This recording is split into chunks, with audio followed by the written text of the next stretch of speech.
유출되는 사고가 일어나. 쿠팡에서 발생한 대규모 는지까지 국내 사상 초유의 3,300만 명 개인정보 유출 사태, 거센 비판 여론에도 쿠팡의 창업주 김범석 의장은 비즈니스 일정을 이유로 국회 청문회에 불출석, 한국 소비자들이 이미 새벽 배송이라는 인프라에 완벽히 종속되어 포기하지 못할 것이라는 철옹성 같은 자신감이었습니다. 실제로 어제 공개된 쿠팡의 성적표는 화려했습니다. 매출 49조 원, 영업이익 6,773억 원, 언론들은 앞다퉈 사상 최대 실적이라 보도했고 한간에 일던 불매운동은 찻잔 속의 태풍으로 끝나는 듯 했습니다. 하지만 재무제표를 자세히 들여다본 순간 거대한 균열이 드러났습니다. 지난해 4분기 쿠팡은 마침내 적자를 기록했습니다. 매출은 성장했지만 영업이익이 단 115억 원에 그치며 전년 대비 무려 97%나 증발했습니다. 당기 순손실은 377억 원이었습니다. 자사주 매입에 영향도 있었지만 쿠팡 측에서도 이러한 입장을 내며 인정했습니다. 상황이 심상치 않자 그토록 당당하던 김범석 의장이 처음으로 육성 사과를 냈습니다. 하지만 그 무대는 피해자인 한국 국민 앞이 아닌 미국 월가 투자자들을 향한 실적 발표 컨퍼런스 콜이었습니다.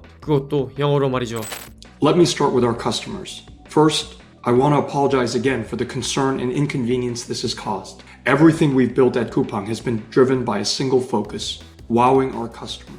분노한 소비자들은 대안을 찾아 마켓컬리, 쓱닷컴, 네이버 쇼핑 등으로 눈을 돌렸지만 현실은 냉혹했습니다. 쿠팡의 압도적인 물류와 신선식품 새벽 배송 인프라에 비하면 배송은 제한적이었고 물건은 부족했습니다. 그렇다면 여기서 의문이 하나 드는데요. 국내 대형마트들은 대체 왜 이런 인프라를 갖추지 못한 걸까? 시계를 2024년으로 되돌려보겠습니다. 쿠팡이 로켓 배송으로 폭발적인 성장을 시작하던 시기, 이마트 역시 점포 내 PP센터를 구축하며 온라인 경쟁을 준비했습니다. 하지만 단 하나의 법에 완벽히 발목이 잡히게 되는데 바로 유통산업발전법입니다. 전통시장과 지역 상권 보호를 위해 만들어진 이 법은 대형마트들의 영업시간을 제한했고 월 2회 의무 휴업을 강제했습니다. 당시를 떠올려보면 24시간 영업을 하던 마트도 있었는데 법 시행 이후 늦어도 11시가 되면 문을 닫게 됐죠. 마트 입장에서는 오프라인 점포가 곧 배송을 위한 거점인데 새벽 시간대에 점포 문을 닫아야 하니 심야에 물건을 포장하고 차에 싣는 행위 자체가 불법이 되어버린 겁니다. 대형마트들은 쿠팡의 성장을 눈뜨고 지켜볼 수밖에 없었죠. 물론 쿠팡이 가만히 앉아서 성공한 건 아닙니다. 쿠팡은 물류 인프라를 갖추기 위해 수년간 수조 원의 적자에 시달렸습니다.